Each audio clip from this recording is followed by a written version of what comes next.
खुलुमबाय लोगोफोर, गोजोन फुंबिलि बयनिसिमबो। नोंथांमोनखौ गोदान भिडिअ'आव आरो फिन खनसेबाव बयखौबो बरायनाय जाबाय।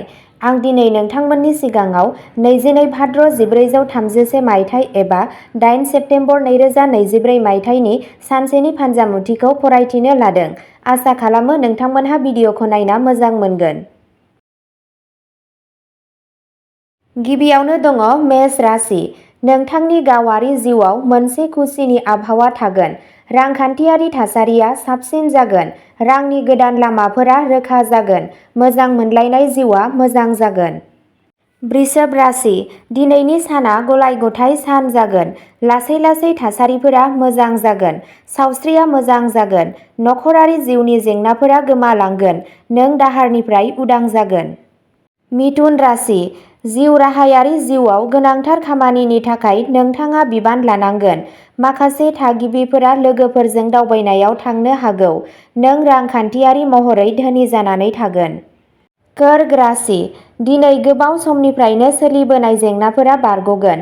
रांखान्थियारि जेंनानिफ्राय उदां जानो थाखाय बेनो साबसिन सम। माखासे थागिबिफोरा गोदान सम्फथिफोर बायनो हागौ।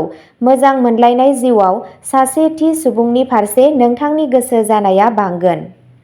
सिंह राशि। आय बांनायनि थाखाय सानस्लाबै खाबुफोर थागोन। दिनै जिउ राहाजों सोमोन्दो थानाय थिरांथाया नोंथांनि सायाव गोथौ गोहोम खोख्लैगोन। न'आव नखरारि फालिथाय जानो हागौ। नोंथाङा नोंथांनि आंगोफोरखौ लोगो मोनगोन। कन्या राशि।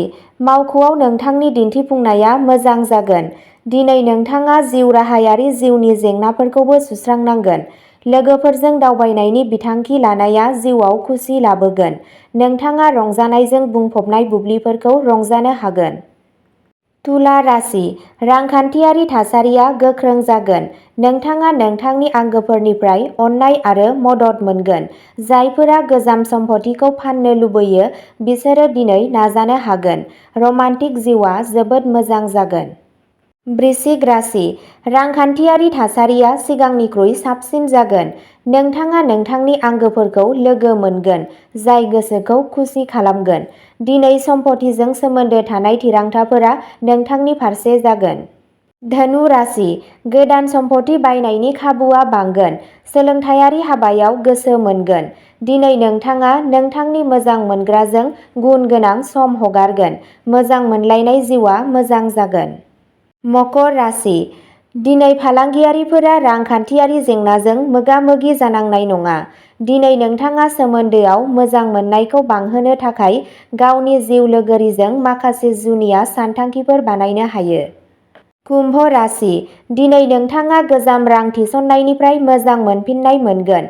जिउ राहायारि जिउआव साख्रिनि गोदान खाबुफोर थागोन। नाथाय जाफुंसारनायनि जांख्लायाव गाखोनो थाखाय नोंथाङा गोब्राब नाजानांगोन। रमान्टिक जिउआव मोजां मोननाय आरो फोथायनाया बांगोन। मीन राशि। मीन राशिनि सुबुंफोरा दिनै सोलोंथायारि हाबायाव जोबोद जाफुंसार जागोन। रांखान्थियारि थासारिया सिगांनिख्रुइ साबसिन जागोन। दिनैनि साना गोदान हाबाफोरनि थाखाय बिबान लानो आरो गावनि रोंग'थिखौ फोरमान खालामनो थाखाय मोनसे मोजां सान जागोन।